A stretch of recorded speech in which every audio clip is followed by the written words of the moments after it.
नमस्कार। मैं अटल बिहारी वाजपेयी हूँ। आज मैं अपनी कहानी सुनाने आया हूँ, अपने ही शब्दों में। ये किसी प्रधानमंत्री या किसी पद की कहानी नहीं है। नहीं, ये एक यात्रा की कहानी है, एक सेवक की कहानी। मेरी शुरुआत हुई 25 दिसंबर 1924 को ग्वालियर की धरती पर। मेरे पिता पंडित कृष्ण बिहारी वाजपेयी एक शिक्षक थे, बड़े ही अनुशासन प्रिय। और उन्हीं से मैंने जीवन का सबसे पहला पाठ सीखा कि ज्ञान और अनुशासन ही असल में जीवन की सच्ची नींव हैं। बचपन से ही मेरे मन में एक लौ जलती थी, देश के लिए कुछ कर गुजरने की। लोग मुझे कई बड़े बड़े पदों से जानते हैं, पर सच कहूं तो मेरी असली पहचान इन रिश्तों में है। मैं एक साधारण शिक्षक का बेटा हूं, दिल से एक कवि हूं, पेशे से एक पत्रकार रहा, और इन सबसे बढ़कर मैं भारत माता का एक सेवक हूं। बस यही मेरी सच्चाई है। हाँ, पढ़ाई लिखाई में तो मैं हमेशा अच्छा था, लेकिन मेरी आत्मा वो तो कविता में बसती थी। मेरे लिए शब्द ही मेरे शस्त्र थे और विचार मेरी शक्ति। और सच मानिए, इन्हीं के सहारे मैंने जीवन का हर मुश्किल रास्ता पार किया।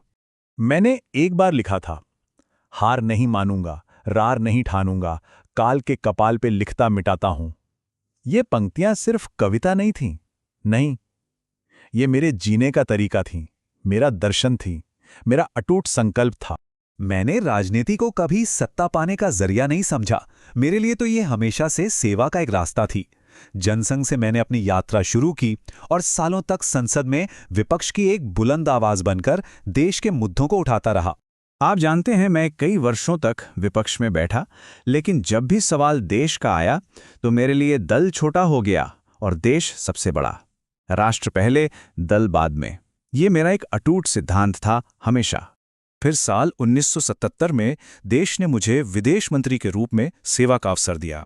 और मुझे याद है, उस वैश्विक मंच पर संयुक्त राष्ट्र में जब मैंने हिंदी में भाषण दिया तो दुनिया को एक सीधा संदेश गया कि भारत को अपनी भाषा और अपनी संस्कृति पर कितना गर्व है। वक्त बदला और देश ने मेरे कंधों पर एक बहुत बड़ी जिम्मेदारी डाल दी। जब मैं प्रधानमंत्री बना तो मेरी आंखों में, मेरे मन में बस एक ही लक्ष्य था, एक ऐसा भारत बनाना जो मजबूत हो, जो विकसित हो। इस देश ने मुझ पर इतना भरोसा किया कि मुझे 3-3 बार प्रधानमंत्री के तौर पर देश की सेवा करने का मौका दिया। इससे बड़ा सम्मान मेरे लिए और कुछ नहीं हो सकता। साल था 1998। दुनिया भर से दबाव था, बहुत दबाव था, लेकिन हमने पोखरण में परमाणु परीक्षण करके भारत की संप्रभुता का ऐलान किया।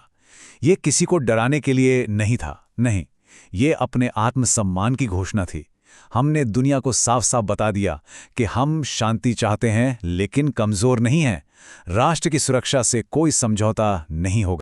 मेरा एक सपना था कि तरक्की की गंगा सिर्फ बड़े शहरों तक ही न बहे, बल्कि गांव-गांव तक पहुंचे।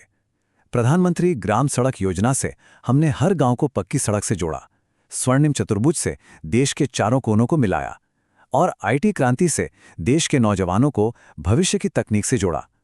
मेरा एक ही लक्ष्य था कि भारत का हर नागरिक आगे बढ़े। मैंने हमेशा हमेशा अपने पड़ोसी देशों की तरफ शांति और दोस्ती का हाथ बढ़ाया।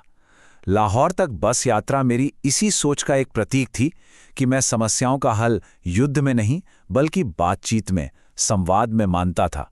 मेरे लिए राजनीति में नैतिकता सबसे ऊपर थी। मैं अपनी आलोचना से कभी घबराया नहीं। उल्टा मैं तो मानता था कि लोकतंत्र सवाल पूछने से ही तो मजबूत होता है। उम्र के आखिरी पड़ाव में मेरी आवाज थोड़ी कमजोर जरूर हो गई, पर मेरे विचार आज भी उतने ही मुखर हैं। और आज मैं अपनी वो विरासत, अपने वो विचार भारत के नौजवानों को सौंपना चाहता हूं। मैं एक सवाल पूछता हूं, जरा सोचिए, आज हमारे इस महान देश को सबसे ज्यादा किस चीज की जरूरत है? जवाब बहुत सीधा है। देश को सिर्फ अपने अधिकार मांगने वाले नागरिक नहीं चाहिए, बल्कि अपने कर्तव्यों को निभाने वाले सच्चे सेवक भी चाहिए। मेरी 2 बातें हमेशा याद रखना। पहली, अपनी पहचान अपनी ईमानदारी से बनाना, और दूसरी, ये याद रखना कि देश बनाना किसी एक सरकार का काम नहीं होता। ये पीढ़ियों का संकल्प होता है, एक यज्ञ होता है। मेरा पूरा जीवन, मेरी हर सांस भारत को समर्पित थी, और आज मेरी वो विरासत आपके हाथों में है। इसे संभालना, इसे और आगे ले जाना अब आपकी जिम्मेदारी है। जय हिंद।